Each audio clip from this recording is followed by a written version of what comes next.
Hello guys, ಎಲ್ಲರಿಗೂ very happy morning. Welcome to my another self journey and this was my day 92 and ಇವತ್ತು ಯುಗಾದಿ ಹಬ್ಬ ಕೂಡ ಆಗಿತ್ತು. So ಎಲ್ಲರಿಗೂ ವೆರಿ ಹ್ಯಾಪಿ ಯುಗಾದಿ. ಸೊ ಎಲ್ಲರಿಗೆಲ್ಲ ತಿಂದು ಒಳ್ಳೆ ಮಾತಾಡಿ. ಸೊ ಅದೇ ಥರ ನಿಮ್ಮ ಜೀವನದಲ್ಲಿ ಕಹಿ ಬರಲಿ ಇಲ್ಲ ಸಿಹಿ ಬರಲಿ ಎರಡನ್ನೂ ಸಹಿಸ್ಕೊಳ್ಳಿ, ಶಕ್ತಿ ಕೊಡಲಿ ಆ ದೇವರು. ಸೊ ಇವತ್ತು ನಾನು ಕೂಡ ಮಾರ್ನಿಂಗ್ ಬೇಗ ಎದ್ದು ಸ್ವಲ್ಪ ಎಲ್ಲ ಕೆಲಸ ಮಾಡಿದೆ, ಕಸ ಗುಡಿಸಿ ಮನೆ ಒರೆಸೋದು ಎಲ್ಲ ಆದಮೇಲೆ ನನ್ನ ಡ್ರೆಸ್ನ ಎಮ್ಮಿಂಗ್ ಮಾಡ್ಕೊಬೇಕಿತ್ತು. ಸೊ ಅದಕ್ಕೆ ಮಾಡ್ಕೊತಿದ್ದೆ. ಇನ್ನೊಂದು ಕಡೆ ಸ್ಫೂರ್ತಿನೇ ತೋರಣ ಕಟ್ತಾಯಿದ್ಲು. ಆ್ಯಂಡ್ ಇದು ಒಂದು ನನ್ನ ಯುಗಾದಿ ಹಬ್ಬದ ಡ್ರೆಸ್ಸು. ಇದು ಸ್ಯಾರಿಲಿ ಸ್ಟಿಚ್ ಮಾಡಿರೋದು. ಹೇಗಿದೆ ಅಂತ ಕಮೆಂಟಾಗಿ ತಿಳಿಸಿ. ಸೊ ಆಲ್ಮೋಸ್ಟ್ ನಾವು ಎಲ್ಲ ಹಬ್ಬಕ್ಕೂ ಅಷ್ಟೇ ಸ್ಯಾರಿಲಿ ತೊಗೊಂಡು ಅಮ್ಮನೇ ಸ್ಟಿಚ್ ಮಾಡಿಕೊಡ್ತಾರೆ. ಆ್ಯಂಡ್ ನಮ್ಮ ಮನೆ ಪೂಜೆ ಈ ಥರ ನಡೀತಿದೆ. ಈ ಹಬ್ಬಗಳ ಉದ್ದೇಶ ಏನು ಗೊತ್ತಾ, ಅವಾಗೆಲ್ಲ ಜೊತೆಯಲ್ಲಿ ಜಾಯಿಂಟ್ ಫ್ಯಾಮಿಲಿ ಇರೋರು ಎಲ್ಲ ಹಬ್ಬನೂ ಒಟ್ಟಿಗೆ ಆಚರಣೆ ಮಾಡೋರು, ಟೈಮ್ ಜಾಸ್ತಿ ಸ್ಪೆಂಡ್ ಮಾಡೋರು. ಬಟ್ ಇವಾಗಂತೂ ಹಂಗಿಲ್ವೇ ಇಲ್ಲ. ತುಂಬ ಬ್ಯುಸಿ ಲೈಫ್, ಎಲ್ಲರಿಗೂ ಮೀಟ್ ಮಾಡೋದು ಕಷ್ಟ.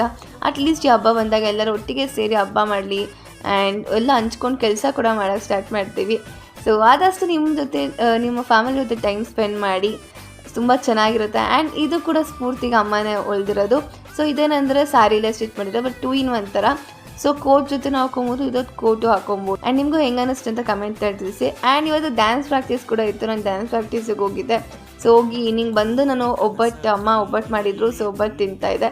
ಸ್ವಲ್ಪ ವರ್ಕ್ ಇತ್ತು, ವರ್ಕ್ ಮುಗಿಸ್ಕೊಂಡು ನಾನು ಫ್ರೆಶ್ ಅಪ್ ಆಗಿ ಇವತ್ತು ಮಿನಿ ವ್ಲಾಗ್ ಅಪ್ಲೋಡ್ ಮಾಡಿ ನನ್ನ ಡೇ 92 ಕಂಪ್ಲೀಟ್ ಮಾಡಿದೆ. Always love your self, believe in your self, take care your self. ಮತ್ತೆ ನೆಕ್ಸ್ಟ್ ವ್ಲಾಗಲ್ಲಿ ಸಿಗ್ತೀನಿ. ಬಾಯ್.